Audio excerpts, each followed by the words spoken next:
Hello friends, কেমন আছো সবাই? আশা করছি সবাই ভালো আছো। আমরাও খুব ভালো আছি। আজ আমরা গিয়েছিলাম আলিপুর চিড়িয়াখানায়। তো আলিপুর চিড়িয়াখানা হলো কলকাতার একটি অন্যতম প্রধান আকর্ষণ এবং ভারতের প্রাচীনতম চিড়িয়াখানাগুলোর মধ্যে একটি।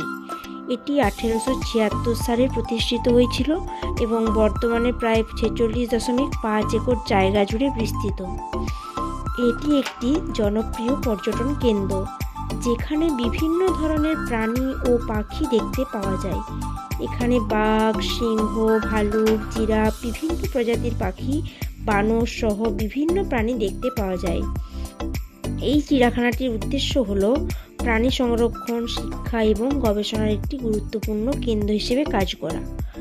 চিড়িয়াখানায় গিয়ে আমার খুব ভালো লাগলো। তো তোমরাও যাও, আশা করছি তোমাদেরও খুব ভালো লাগবে। আমার এইরকম মিনি ব্লগগুলি যদি তোমাদের ভালো লাগে তাহলে আমার চ্যানেলটিকে সাবস্ক্রাইব করে নেওয়ার অনুরোধ রইল।